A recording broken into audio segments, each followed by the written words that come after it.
ဇန်နဝါရီလတရက်2026ခုနှစ်ကြာလပတေးနေ့ထာဝရဘုရားသည်တနာတော်မူ၍ယူနာတော်သည်အကုန်ဆုံးသောကြောင့်ငါတို့သည်ဆုံးရှုံးခြင်းသို့မရောက်ဘဲနေကြ၏နနက်တိုင်းယူနာတော်အသစ်ကိုခံရကြ၏ယေရမိမိတန်စကားခန်းကြီး3ခန်းငယ်20နဲ့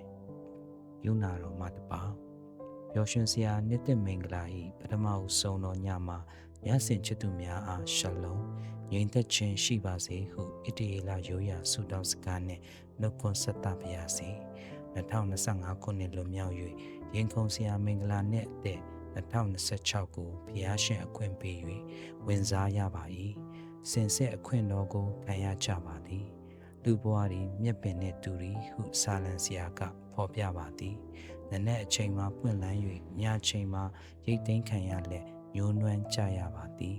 သို့တော်လည်းညှိုးနွမ်းသူတို့စီရင်မှာတင်နှင့်ကျွန်ုပ်မပါဝင်ရပဲနေ့အသက်မှာအသက်ရှင်ရသဖြင့်ဝမ်းမြောက်စရာနှင့်တကွဂျေဇုတော်ကိုအောက်မေ့စရာဖြစ်ပါသည်အခါကရေဝေးဥယျာဉ်တော်မှာသင်္ကန်းကျွန်းအသင်းတော်၏တင်းထောက်ကြီးဥဆယ်မြို့နှင့်ဆုံခဲ့ကြရပါသည်နာရီတစ်ခုကိုတွားဖို့ကြရင်မမျော်လင့်ပဲတွေးကြသည့်အကြောင်းကိုဥဆယ်မြို့ကဆရာမမိလားကျွန်တော်တို့တင်ချိုင်းမှာဆုံကြတာလေဟုပြောပါသည်ကျွန်တော်က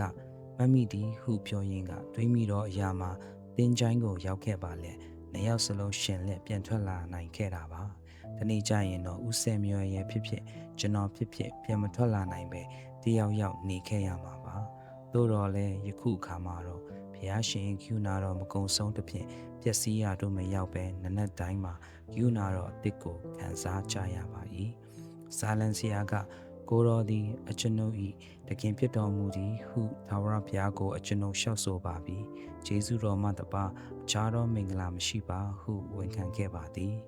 တကယ်တော့ယခုနှစ်အစ်ကိုဝင်စားရတဲ့အကြောင်းရင်းမှာလည်းဂျေဇုတော်မှတပါအခြားမရှိပါ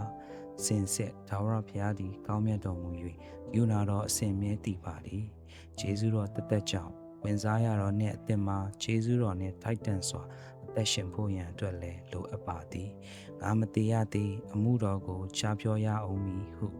ဒီနေ့တာမှာအသက်ရှင်ခြင်းပုံသက်တည်ကောင်းကောင်းနေထိုင်ခြင်းဖြင့်ဘုန်းတော်ကိုထင်ရှားစေဖို့အားထုတ်ကြပါစို့ဟုတိုက်တွန်းလို့ဆိုရင်မင်္ဂလာနှစ်သက်ညဦးရံမှာရှင်လန်းစွာချီးမွမ်းကြရအောင်Happy New Year to you